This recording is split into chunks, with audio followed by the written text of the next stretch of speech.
एक समय की बात है।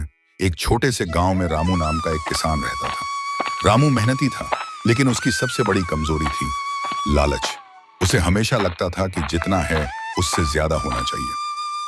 हम मोहन के पास 3 बैल हैं और मेरे पास सिर्फ एक। उसके खेत में गेहूं की फसल कितनी अच्छी है। काश मेरे पास भी कुछ ऐसा होता जिससे मैं सबसे ज्यादा अनाज उगाता। रामू के पास एक छोटा खेत था और एक बैल, पर वह संतुष्ट नहीं था। वह दिन रात यही सोचता कि कैसे जल्दी अमीर बन जाए। एक दिन जब रामू खेत से लौट रहा था, उसे रास्ते में एक बूढ़ा साधु मिला। साधु के हाथ में एक चमचमाता हुआ छोटा सोने का बीज था।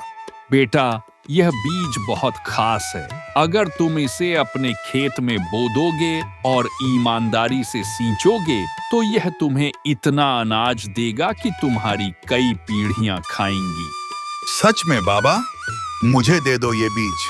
रामू साधु से बीज लेता है, लेकिन मन ही मन लालच बढ़ने लगता है। जल्दी से, हाँ हाँ बाबा, बिल्कुल नहीं करूंगा लालच। रामू ने बीज बोया और रोज उसकी देखभाल करने लगा। कुछ ही हफ्तों में खेत में सुनहरी फसल लहलहा उठी, जैसी गांव में किसी ने कभी नहीं देखी थी।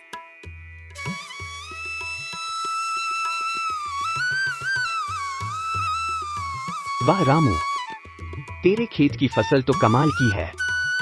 हाँ भैया, बस थोड़ी मेहनत और भगवान का आशीर्वाद।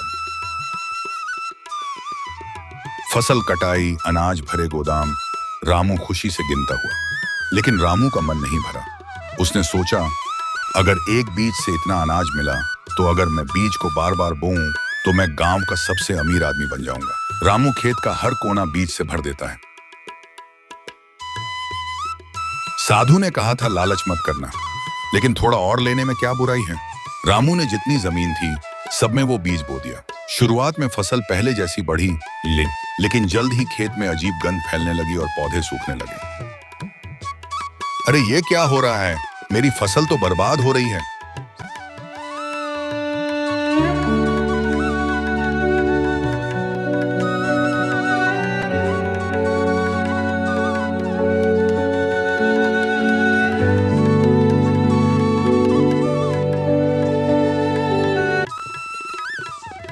वही रास्ता, साधु फिर से आता है। रामू, मैंने तुझे चेतावनी दी थी कि लालच मत करना। इस बीज में बरकत है, लेकिन ये लालच बर्दाश्त नहीं करता। गिरते हुए घुटनों पर, मुझसे गलती हो गई बाबा, मुझे माफ कर दो। साधु गायब हो जाता है।